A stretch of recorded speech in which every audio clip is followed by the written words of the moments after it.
वे इस तर्क की कसौटी पर कसकर अपनी मान्यता को दृढ़ करें और जिनके जीवन में यह पाप चल रहा है वे जीव अपने उस पाप से तुरंत मुक्त हो जावें, और जो जीव मुक्त नहीं हो पा रहे हैं वे कम से कम यह संकल्प ले लेवें कि मैं इसका त्याग अवश्य करके रहूँगा। बहुत महत्वपूर्ण प्रकरण है। अपने जीवन को सुधारने के लिए, जीवों की वीराधना से बचने के लिए, आज तक अनंत काल से अनंत बार हम जीवों की वीराधना करते आ रहे हैं और इस वीराधना का फल क्या होगा इसका अंदाजा नहीं है। सच में ये जो वीराधना है, ये वीराधनाएं हमने उन जीवों को जीव नहीं समझा, हमने अपने आप को जीव नहीं समझा, हमने अपने आप को आत्मा नहीं समझा, हमने अपने आप को चैतन्य नहीं समझा, हमने अपने आप को चेतन आत्म तत्व चैतन्य जीवत्व शक्ति का धारी नहीं समझा।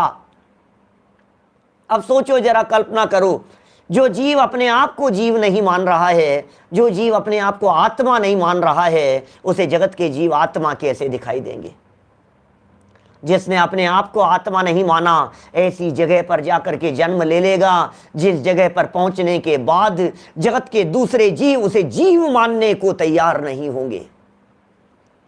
हम रोते रहेंगे, तड़पते रहेंगे, अंदर ही अंदर दुखी होते रहेंगे, खेत खिन्न होते रहेंगे, पीड़ित होते रहेंगे। हे जिनेंद्र देव, हमने क्या पाप किए, निकाल दो हमारे को यहाँ से।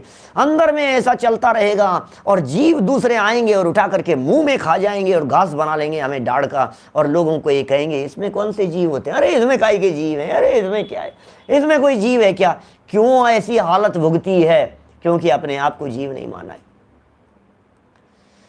जिसे अपनी कदर नहीं उसकी दुनिया में कौन कदर करे?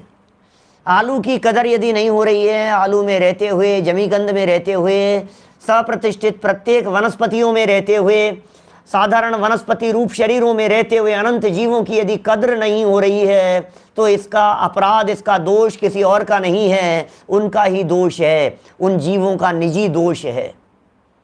और आज भी यदि हमने अपनी कदर नहीं की, यदि हमने अपने आप को नहीं समझा, अपने आप को यदि हमने नहीं संभाला, यदि हमने अपने आप के इस मनुष्य जीवन को प्राप्त करके इसकी कीमत, महिमा और गौरव को यदि हमने नहीं समझा, तो आप समझ लीजिए वो दिन दूर नहीं कि अनंत काल तक जाकर के फिर उस जमीकंद के अंदर बिताना होगा। यदि ये चाहते हैं, यदि सच में आप अपना फ्यूचर सुधारना चाहते हैं, मुझे मालूम है हर व्यक्ति फ्यूचर की बात करता है, हर व्यक्ति फ्यूचर फ्यूचर फ्यूचर की बात करता है, लेकिन कौन सा फ्यूचर? 10 साल बाद वाला, 20 साल बाद वाला, 25 साल बाद वाला, 40 साल बाद वाला? कौन से फ्यूचर की बात कर रहे हो आप?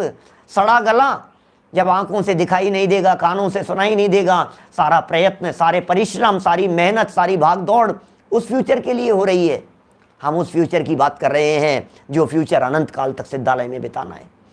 हम उस फ्यूचर की बात कर रहे हैं जो फ्यूचर यदि बिगड़ गया तो अनंत काल निगोद में जाकर के बीतेगा। इस प्रत्येक वनस्पति, सप्रतिष्ठित प्रत्येक में, साधारण वनस्पति रूप निगोद के शरीरों में जाकर के बीतेगा।